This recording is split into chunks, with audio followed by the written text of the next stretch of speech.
పల్లె చరిత్ర మానవ జీవన విధానం సాంస్కృతి సాంప్రదాయ విలువలను భావితరాలకు అందించాలని 243 చరణాలతో రచించిన నూరేండ్ల నావూరు గేయ కావ్యాన్ని పాడించేందుకు రెండు తెలుగు రాష్ట్రాల్లోని అన్ని ప్రాంతాల నుంచి 243 మంది గాయని గాయకులను ఎంపిక చేయనున్నట్లుగా కవి రచయిత సంగీత దర్శకుడు వరంగల్ శ్రీనివాస్ తెలియజేశారు. నూరేండ్ల నావూరు గేయ కావ్యాన్ని 243 మంది గాయని గాయకులతో సంయుక్తంగా ఆలపించేందుకు గాయని గాయకులు ఎంపిక ప్రక్రియను ఈ నెల 20న ప్రెస్ క్లబ్లో ఏర్పాటు చేసినట్లుగా తెలియజేశారు. కోస్తాంధ్ర జిల్లాలోని ఔత్సాహిక గాయని గాయకులు తరలివచ్చి ఈ అవకాశాన్ని సద్వినియోగం చేసుకోవాలన్నారు. ఇతర వివరాల కోసం 9573989134 మరియు 90085227 సంప్రదించాలని కోరారు. ఈ కార్యక్రమంలో ధ్వని అనుకరణ చక్రవర్తి భవ్యరి రవి, అంతర్జాతీయ జానపద కళాకారులు దామోదర గణపతిరావు, కవి గాయకులు ఎంవి మల్లిక్ తేజ్, గాయకులు జోపాక శివ, మహేష్ గూడూరు పాల్గొన్నారు.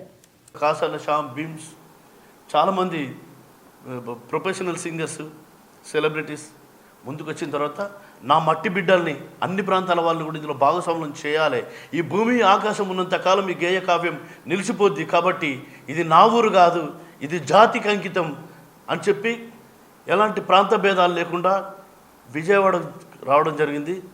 చుట్టుపక్కల అన్ని జిల్లాల వాళ్ళు కూడా 20 తారీఖు నాడు విజయవాడ ప్రెస్ క్లబ్లో స్క్రూటినీలు జరుగుతాయి.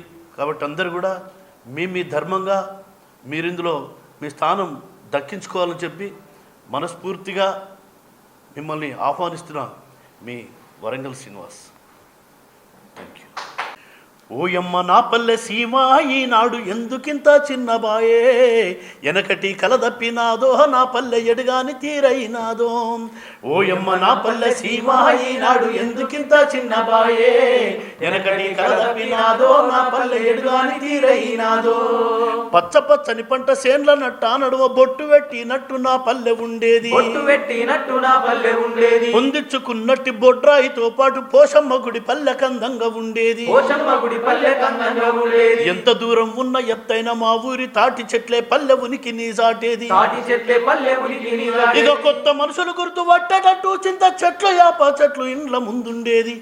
అలకంగా ఏ పల్లెకెళ్ళిపోవాలన్న అడ్డబాటలు ఉండే కదరా, చెట్లు చేమలు లేక పల్లెలన్నీ ఆలచినబోయి కూసుండే కదరా. ఎనకటి కలదప్పినాదో నా పల్లె ఎడుగాని తీరైనాదో. బురద పొలములోన కోటొక్క పాటెత్తి పూటగారెగురాలు నాటు పెట్టేదమ్మా, కోయిల గుంపోలే మేమంత గొంతెత్తి కొండరాగము తీసి వంత పాడేదమ్మా. ఒక్క తల్లి పిల్లలు లెసద్ది బువ్వ మధ్యాహ్నము పూట ముద్దలు దీని. ఇక గుత్తనాట్ల మీద పుట్టడట్లు తెచ్చి పిల్ల జల్లాతోటి సల్లంగా బతికేది. నాటి కూలి ఏడబాయే నేడొక పూట కూలి దొరకదాయే, దపకల్ల కూలి ఏమాయే ఇయ్యాల దమ్మిడన్నా లేకపాయే.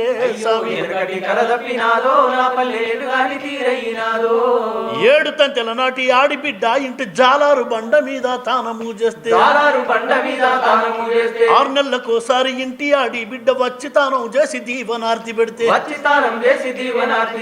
ఇంటిల్లి పాదికి మేలు కలిగి మన సంసారం ఎగురెక్కి సల్లంగుండేదంట. అత్త మామలైన ఆడిబిడ్డలైన మేలు కలగాలని కాళ్ళు మొక్కేదిరా. ఆడిబిడ్డల మర్చిపోయిరి పల్లెల్ల ఆలి పిల్లల ముఖ్యమైరి. ఎనకటి వంతనే మాయే అయ్యయ్య ఏటిలో నా కలిసిపాయే. నా పల్లె ఎడుగాని తీరైనాదో, నా పల్లె ఎడుగాని తీరైనాదో, నా పల్లె ఎడుగాని తీరైనాదో.